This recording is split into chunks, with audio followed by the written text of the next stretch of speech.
عقیدے کی بات میں یہ بات شاید اکثر لوگوں کو نہیں معلوم کہ محبت اور دشمنی، محبت یا نفرت، یہ بھی ہمارے عقیدے کا جز ہے، بلکہ عقیدے کی بنیاد ہے۔ یعنی اللہ رب العالمین نے ہم مسلمانوں کو صرف نماز پڑھنے کا، روزہ رکھنے کا، زکوٰۃ دینے کا حکم نہیں دیا، بلکہ اللہ رب العالمین نے محبت کا بھی حکم دیا ہے اور دشمنی کا بھی حکم دیا ہے، خوف کا حکم دیا، ڈرنے کا حکم دیا ہے، اعتماد اور بھروسہ کرنے کا حکم دیا ہے، اور یہ تمام کی تمام چیزیں عبادت کی اقسام میں ہیں۔ یعنی اگر آپ قرآن اور حدیث میں غور کریں تو آپ کو پتہ چلے گا کہ عبادت جس کی خاطر اللہ نے ہم سب کو پیدا کیا ہے، اس کی اقسام کیا ہیں؟ محبت ہے، خوف ہے، امید ہے، توکل ہے، بھروسہ کرنا جس کو آپ کہتے ہیں۔ تو یہ ساری کی ساری چیزیں اللہ رب العالمین اور اس کے رسول کی تعلیمات کی روشنی میں ہونی چاہیے۔ آپ جانتے ہیں کہ اللہ کے رسول صلی اللہ علیہ وسلم کی وہ حدیث جو ابو ہریرہ سے مروی ہے اور بخاری اور مسلم میں ہے، اللہ کے رسول صلی اللہ علیہ وسلم کہتے ہیں ثلاث من کن فیہ وجد بہن حلاوت الایمان، تین خوبیاں جس شخص کی زندگی میں پائی جائیں گی وہ ایمان کی چاشنی کو پالے گا۔ آپ ذرا غور کیجئے، ایمان کی چاشنی کو پانے کے لیے ہم میں سے ہر شخص کی ذمہ داری ہے کہ تین خوبیوں کو اپنی زندگی میں جمع کرے، تین خوبیوں پر عمل کرے وہ، کیونکہ ایمان کی چاشنی پائے بغیر ہم جنت میں داخل نہیں ہو سکتے ہیں۔ ایمان کے بغیر کسی انسان کا جنت میں داخل ہونا یہ محال ہے۔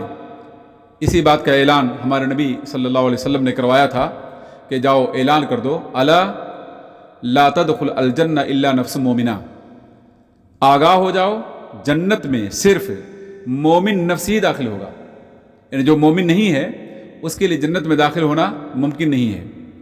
تو اب ہماری ذمہ داری یہ بنتی ہے کہ ہم ایمان کی چاشنی کو کیسے حاصل کریں گے، کیا صفات اور علامات ہیں، ان علامات کو جمع کرنا ہماری بنیادی ذمہ داری بنتی ہے۔ پہلی بات آپ نے کیا بیان کیا؟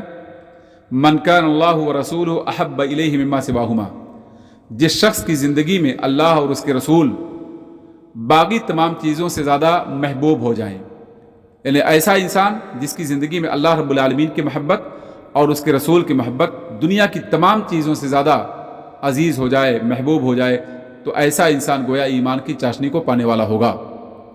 اس کا دوسرا مطلب یہ ہوا کہ اگر ہماری اللہ سے محبت یا اس کے رسول سے محبت دنیا کی چیزوں کے محبت کے درجے اور کیٹیگری میں ہے، تو ہم لوگ اللہ رب العالمین کی محبت جو دوسر مخلوق کی محبت کے درجے میں ہو، جس کی بنیاد پر ہم لوگ کیا ہوں گے؟ مشرک ٹھہریں گے، بسا اوقات نعوذ باللہ کافر ٹھہر جائیں گے۔ اس لیے ضروری ہے کہ جو محبت اللہ کی ہونی ہے، جو رسول سے محبت ہونی ہے، وہ محبت کسی اور مخلوق سے نہیں ہو سکتی ہے۔ تو پہلی بنیاد یہ ہے۔ اسی بات کو اللہ نے کہا قرآن میں، وَمِنَ النَّاسِ مَن يَتَّخِذُ مِن دُونِ اللَّهِ أَندَادًا يُحِبُّونَهُمْ كَحُبِّ اللَّهِ وَالَّذِينَ آمَنُوا أَشَدُّ حُبًّا لِلَّهِ، یعنی لوگوں میں بہت سے افراد ایسے ہیں جنہوں نے کیا کیا؟ اللہ کے علاوہ اللہ کا ہمسر دوسروں کو بنا لیا، اور ان ہمسروں سے ایسی ہی محبت کرتے ہیں جس طرح سے اللہ رب العالمین سے محبت کی جانی چاہیے۔ آپ ذرا غور کیجئے، اللہ سے جو محبت ہے اس محبت کے درجے میں کسی مخلوق کی محبت ہرگز نہیں ہو سکے گی۔ رسول سے جو محبت ہے اس محبت کے درجے میں کسی مخلوق سے، مال سے، دولت سے، کسی بھی چیز سے محبت نہیں ہو سکتی۔ بلکہ اگر آپ غور کریں قرآن میں تو اللہ رب العالمین نے ہماری زندگی کی جو 8 بنیادی چیزیں ہیں، بلکہ 11 بنیادی چیزیں ہیں جن چیزوں کے بغیر ہماری زندگی ادھوری ہے، ان تمام چیزوں کو شمار کرنے کے بعد اللہ نے اس بات کا فیصلہ کر دیا کہ اگر تمہاری زندگی کا جن پر دار و مدار ہے وہ چیزیں تمہاری نظروں میں اللہ اور اس کے رسول سے اور اس کے راستے میں جہاد سے زیادہ محبوب اور عزیز ہیں، تو تم اللہ کے عذاب کا انتظار کرو۔ آپ ذرا غور کیجیے، قل ان کان آباؤکم وابناؤکم واخوانکم وازواجکم وعشیرتکم واموال اقترفتموها وتجارۃ تخشون کسادها ومساکن ترضونها۔ آپ ذرا غور کیجیے، اے نبی ان سے کہہ دو اگر تمہارے باپ دادا، تمہارے بیٹے اور پوتے، اور تمہارا مال، تمہاری بیویاں، تمہاری تجارت، تمہارا گھر جس کو تم نے بنا کر رکھا بڑی محنت سے، یہ چیزیں اگر تمہاری نظروں میں اللہ اور اس کے رسول اور اس کے راستے میں جہاد سے زیادہ عزیز اور چہیتی ہیں، فتربصوا حتی یاتی اللہ بامرہ، تم انتظار کرو اللہ اپنا حکم تم پر لے آئے۔ کیا مطلب حکم لے آئے؟ عذاب لے آئے اللہ رب العالمین تم پر۔ تو میرے بھائیو پتہ ہے چلا کہ ہمارے دل کی گہرائی میں محبت اللہ کی، محبت اس کے رسول کی جس درجے میں ہونی چاہیے اس درجے میں کسی مخلوق سے محبت نہیں ہونی چاہیے۔ تو اللہ رب العالمین نے اس بات کا فیصلہ کیا نبی کی زبانی کہ جب تک 3 علامات خوبیاں تمہارے اندر نہیں پائی جائیں گی تم ایمان کی چاشنی کو نہیں پا سکتے۔ پہلی بات میں نے کیا بتایا؟ ہمارے نظروں میں اللہ اور اس کے رسول باقی تمام چیزوں سے زیادہ محبوب ہوں۔ دوسری بات کیا؟ وَأَن يُحِبَّ الْمَرْءَ لَا يُحِبُّ إِلَّا لِلَّهِ، انسان کسی انسان سے محبت کرے تو یہ محبت کس بنیاد پر ہو؟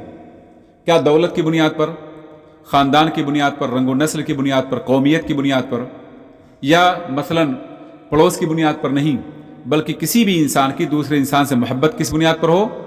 اللہ کے لیے ہو۔ وَأَن يُحِبَّ الْمَرْءَ لَا يُحِبُّ إِلَّا لِلَّهِ، ایک انسان کسی انسان سے محبت کرے، یہ محبت صرف اللہ کے لیے ہونی چاہیے۔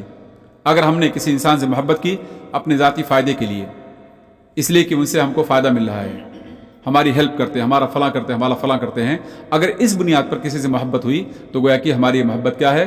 ایمان سے ہم کو ہٹا دے گی۔ ایمان پر باقی رہنے کے لیے ضروری ہے کسی بھی انسان سے محبت آپ کریں تو اللہ کی بنیاد پر کریں، اللہ کے لیے کریں۔ اس کا مطلب یہ ہوا کہ ایک انسان ہمارے نظروں میں محبوب کیوں ہے؟ اس لیے کہ وہ اللہ رب العالمین کی نظر میں اور رسول کی نظر میں محبوب ہے، رسول کے حکم پر چلتا ہے، لہذا ہم اسے محبت کرتے ہیں۔ اور ایسا انسان جو اللہ اور اس کے رسول کی نظر میں محبوب نہیں ہے، ہماری اس سے محبت نہیں ہو سکتی ہے۔ کافر سے محبت ہو جائے ممکن نہیں ہے، کسی فاسق انسان سے محبت ہو جائے ممکن نہیں ہے۔ ہاں، انسانی رواداری دوسری بات ہے۔ انسانی رواداری کا مطلب یہ ہوا کہ آپ کسی انسان کو دیکھتے ہیں بھوکا ہے، پیاسا ہے، مر رہا ہے، تو آپ اس کی ہیلپ کر دو، پیسے پھینک دو، کھانے پینے کی چیزیں دے دو، پہننے کی چیزیں دے دو، لیکن محبت جہاں تک بات ہے ہم اس سے محبت نہیں کر سکتے۔ تو محبت ایک الگ چیز ہے اور کسی انسان کا تعاون دینا وہ دوسری چیز ہے۔ تو میرے بھائیو، دوسری بات میں نے بتایا آپ کو کہ کسی انسان سے محبت کی جائے تو صرف اللہ کے لیے کی جائے۔ آپ ذرا غور کیجئے، دوسری حدیث میں اللہ کے رسول صلی اللہ علیہ وسلم نے کہا الحب فی اللہ والبغض فی اللہ او للہ من اوثق عرى الایمان، اللہ ہی کے لیے محبت کرنا اور اللہ ہی کے لیے دشمنی کرنا یہ ایمان کا سب سے مضبوط کڑی ہے۔ ایمان کی سب سے مضبوط کڑی کیا ہے؟ اللہ کے لیے محبت کی جائے اور اللہ ہی کے لیے دشمنی کی جائے۔ ہم اگر کسی انسان سے نفرت کرنے لگ جائیں، دشمنی کرنے لگ جائیں محض اپنے ذاتی منفعت کے لیے، اپنے وجود کے لیے، تو یہ بات قطعی طور پہ درست نہیں ہے۔ اور آپ جانتے ہیں کہ اللہ کے رسول صلی اللہ علیہ وسلم کا جو اخلاق کریمہ ہمارے سامنے بیان کیا گیا اس میں کیا ہے کہ اللہ کے رسول صلی اللہ علیہ وسلم کسی بھی انسان سے ذاتی انتقام نہیں لیتے تھے۔ من تقم رسول اللہ صلی اللہ علیہ وسلم لنفسه قط الا ان تنتهك حرمات اللہ فکان اشد۔ اللہ کے رسول صلی اللہ علیہ وسلم اپنے نفس کے لیے، ذات کے لیے کسی سے انتقام اور بدلہ نہیں لیتے تھے۔ ہاں، اگر اللہ رب العالمین کے حکم کی دھجیاں اڑائی جائیں، اللہ کے دین کا مذاق اڑایا جائے، اس کے شاعر کی تفریح کی جائے، تو ایسے میں نبی صلی اللہ علیہ وسلم بڑے سخت ہو جایا کرتے تھے۔ تو ہماری بھی زندگی میں یہ اخلاق پیدا ہونا چاہیے کہ ہم کسی سے نفرت نہ کریں، ہم کسی سے دشمنی نہ کریں، مگر اللہ کے لیے۔ یعنی ذاتی کوئی انسان کبھی کوئی ٹھیس پہنچا دے، کوئی انسان بسا اوقات جہالت کر بیٹھے، کوئی انسان گالی دے بیٹھے مثلا، تو آپ اسے معاف کر دو کیونکہ یہ ذاتی آپ کا مسئلہ ہے۔ ہاں، اگر کوئی انسان اللہ کی مخالفت کرتا ہے تو ایسے انسان سے ہمیں بہرحال اس کے اس عمل کی وجہ سے نفرت ہوگی۔ تیسری بات جو ایمان کی چاشنی کے لیے ضروری ہے وہ بات اللہ کے رسول صلی اللہ علیہ وسلم کہتے ہیں وَأَن يَكْرَهَ أَن يَعُودَ فِي الْكُفْرِ كَمَا يَكْرَهُ أَن يُقْذَفَ فِي النَّارِ، انسان کفر میں لوٹ جانا ایسے ہی ناپسند کرے جیسے وہ اپنے آپ کو آگ میں ڈالنا ناپسند کرتا ہو۔ ہم میں سے کوئی بھی عقل مند انسان اگر دہکتی ہوئی آگ ہو تو اس میں ڈالنے کے لیے تیار نہیں ہوگا، لاکھ پریشان ہو، لاکھ مصیبت میں ہو، لیکن اپنے آپ کو جلا لے آگ میں ڈال کر کے، ایسا کوئی عقل مند انسان اس کے لیے تیار نہیں ہوگا۔ تو اللہ کے رسول صلی اللہ علیہ وسلم نے جو مثال دی وہ یہ مثال دی کہ کفر میں پلٹ جانا ایسے ہی ناپسند و گھناونا ہمارے نظروں میں، ہمارے دل میں ہو جیسے آگ میں اپنے آپ کو جھلسا دینا ہم ناپسند کرتے ہیں۔ تو پتہ ہے چلا میرے بھائیوں کہ ہمیں نفرت ہونی چاہیے کفر سے، ہمیں کفر سے اتنی نفرت ہونی چاہیے کہ کفر کے قریب ہرگز نہ جائیں، جان چلی جائے، دولت چھن جائے اور مر جائیں ہم، یہ ساری باتیں تو گوارا ہو سکتی ہیں مومن کے لیے، لیکن کفر میں انسان داخل ہو جائے، کفر کا کلمہ زبان سے ادا کرے، کفر کا عمل انجام دے دے، یہ بات ایک مومن کی شائع نشان نہیں ہو سکتی ہے کسی بھی شکل میں، کیونکہ سب سے قیمتی چیز ہماری زندگی میں ایمانی سرمایہ ہے۔ اور اسی ایمانی سرمایہ کے بارے میں آپ جانتے ہیں کہ اللہ کے رسول صلی اللہ علیہ وسلم کی وہ حدیث جو امام ترمذی کی سنن میں ہے، اس میں اللہ کے رسول صلی اللہ علیہ وسلم کہتے ہیں 7 قسم کے ایسے لوگ ہوں گے جنہیں رب العالمین اپنے عرش کے سائے میں جگہ دے گا جس دن عرش کے سائے کے علاوہ کوئی اور سایہ نہیں ہوگا۔ بڑا خطرناک منظر ہوگا میرے بھائیوں، جب قیامت واقع ہوگی، ہر انسان پریشانی کے عالم میں ہوگا، ایسے میں سائے کا محتاج ہر انسان ہوگا۔ آپ غور کرو، 2 انسان جن کے بارے میں اللہ کے رسول صلی اللہ علیہ وسلم کا ان کو عرش کا سایہ ملے، کون؟ رجلانی تحابا فی اللہ واجتمع علیہ وافترقا فیہ، 2 ایسے انسان جنہوں نے دنیا میں اللہ کے لیے محبت کی، اللہ کے لیے جمع ہوئی، اور جب وہ الگ ہوئے تو اللہ ہی کے لیے الگ ہوئے تھے، تو میرے بھائیو اس حدیث سے پتہ چلا کہ ہماری دنیا میں ایک دوسرے سے جو محبت ہو وہ اللہ کی بنیاد پر ہو، اللہ پر ایمان کی بنیاد پر ہو، اللہ کی عبادت کی بنیاد پر ہو۔ اور اسی بات کو آپ اگر غور کریں تو اللہ کے رسول صلی اللہ علیہ وسلم نے اپنی بہت ساری احادیث میں اس کی بڑی وضاحت کی ہے کہ اللہ رب العالمین کی محبت کا مطلب کیا ہوتا ہے، اللہ رب العالمین کی محبت کا تقاضا کیا ہے۔ اور میرے بھائیوں یہاں ایک بات اور میں بتا دینا چاہتا ہوں، وہ بات یہ ہے کہ محبت کی تعریف کیا ہے۔ محبت کہتے ہیں کہ دل کا مائل ہونا کسی کی جانب، دل کا میلان کسی کی جانب ہو سکتا ہے، تو ہمارا دل کس کی طرف مائل ہو؟ اللہ کی طرف مائل ہو، اس کے رسول کی طرف مائل ہو۔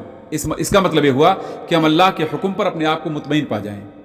اللہ نے حکم دیا کہ ہماری عورتیں پردہ کریں، ہم اس پر مطمئن ہیں، ہم اس پر یعنی کسی کے اعتراض کرنے سے، کسی کے سختی کرنے سے ہمارے ایمان میں کوئی ڈگمگاہٹ نہیں پیدا ہوتی، کوئی خوف نہیں پیدا ہوتا، بلکہ ہم مطمئن ہیں کہ اللہ رب العالمین کی حکم ہے اور اسی میں ہماری کامیابی ہے۔ دنیا کے لوگ بےہودہ لوگ چیختے رہیں، ہمیں اس کی پرواہ نہیں کرنی قطعی طور پہ۔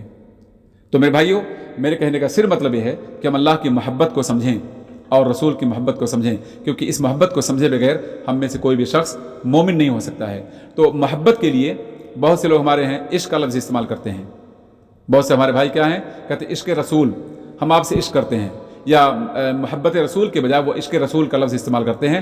یہ رسول کے ساتھ گستاخی ہے، کیونکہ عشق اور محبت دونوں میں قرآن نے فرق کیا ہے، حدیث میں دونوں میں تفریق کی گئی ہے، کیونکہ محبت یہ مطلوب ہے۔ اللہ رب العالمین نے محبت کے بارے میں جا بجا کہا قل ان کنتم تحبون اللہ فاتبعونی، اے لوگو اگر تم اللہ سے محبت کرنا چاہتے ہو تو میری اتباع کرو۔ رسول کی اتباع اللہ کی محبت کو لازم قرار دیتی ہے۔ تو اللہ سے محبت کا ہمیں حکم دیا گیا، رسول سے محبت کا حکم دیا گیا، لیکن عشق کا حکم نہیں دیا گیا کہ ہم رسول سے عشق کرنے لگ جائیں، اللہ سے عشق کرنے لگ جائیں۔ یہ جاہل لوگ ہیں، قوال لوگ ہیں، کمینے لوگ ہیں جو اس طرح کی باتیں کرتے ہیں کہ عشق رسول عشق رسول عشق رسول، انہیں علم نہیں ہے بیچاروں کو، جاہل لوگ ہیں۔ ورنہ حقیقت میں جو شخص پڑھا لکھا ہوگا وہ کبھی بھی رسول کے لفظ کے ساتھ یا اللہ کے ساتھ کبھی بھی عشق کا لفظ استعمال نہیں کرے گا، کیونکہ عشق اس محبت کو کہتے ہیں جس میں شہوت پائی جائے۔ یعنی آپ بیوی سے کہہ سکتے ہو کہ میں تم سے عشق کرتا ہوں، لیکن ماں سے نہیں کہہ سکتے ہو آپ کہ میں تم سے عشق کرتا ہوں، کیونکہ عشق اس محبت کو کہتے ہیں جس میں شہوت، سیکس پایا جائے، دوسرے لفظوں میں آپ کہہ سکتے ہیں۔